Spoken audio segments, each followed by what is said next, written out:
So it's come to my attention that I kind of suck at explaining things. Or rather, I think I probably do, but I don't really know because I haven't tried. So, yeah, what is this thing that I'm building?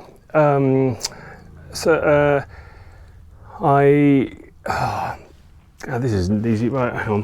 What would this old Tony do? Hang on a second.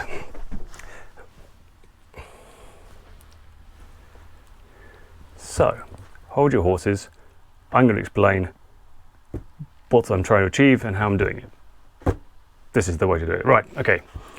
So I've got a thing that when I've made dust and hang on, this is going to be easier with pencil. This is going to be easier with pencil and paper. Pencil. Okay, great. And paper. Right. So I've got like some sawdust. Oh, hang on, that's upside down. Right. So sawdust, and I'm extracting. I want to extract with using. How does he do this upside down?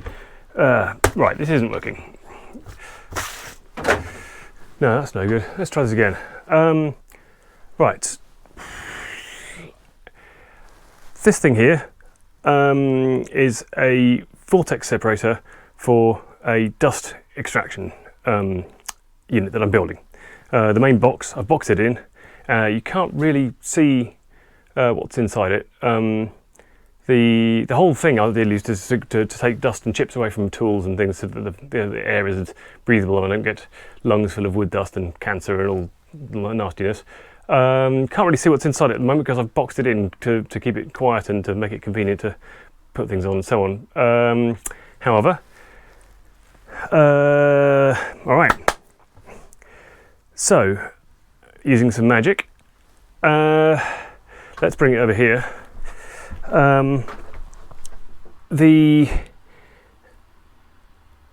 This is the vortex part of the dust separator. The idea is that the air comes in here and leaves out the top, and that the dust falls out the bottom. I mean, it's a sealed bottom thing into a bin.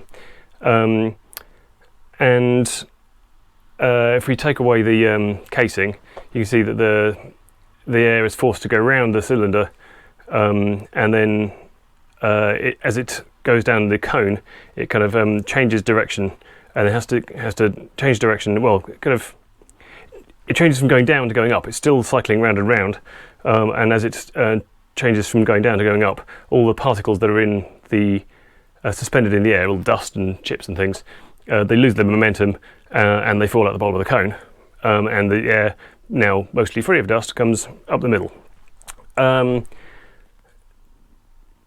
So that's the vortex separator. The next thing for me to do after I've done this is to, because there'll be a big blower sitting on top of it, a big fan, which sucks the air through the vortex separator, and it's now mostly wood sawdust free, so I can afford to go through that without damaging the fan. The idea is that I'll box that in if I think that particular fan is big enough and more powerful enough for what I want to do. I'll box it in and then take the air outlet from it and put that into a big unit that I'll build, the third piece that I'll put on top of it, which is full of filters, which are these. I've got some of these filters.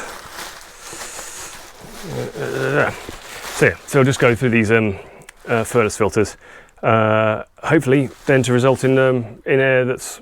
Well, hopefully the vortex separator will get rid of most of the dust, such that these filters don't get instantly clogged with sawdust. And I mean, they will need clearing every now and again, but that's the idea. Yeah, that's the general plan. Hopefully that's a bit more obvious. as to what I'm doing now, and why I was quite so pleased. Where it looked like before, I was just tipping something at the top and then finding it at the bottom. Admittedly, that was exactly what it looked like, but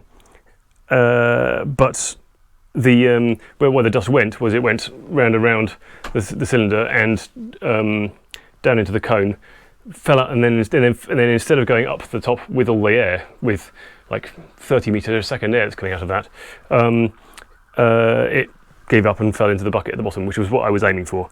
I've been working on this damn thing for 6 months, and I haven't actually had a proper test of the thing from end to end until now. I know it looks the right shape, but I don't know actually whether or not it works until then. That's why I was quite so ecstatic and incomprehensible. All right. Hopefully that's explained more what I'm about with this thing. I will, once I've got the whole thing sorted out, go through a build video to explain what I've done to make the various components, and by that point I'll include the filters at the end. All right, cheers, see you another day.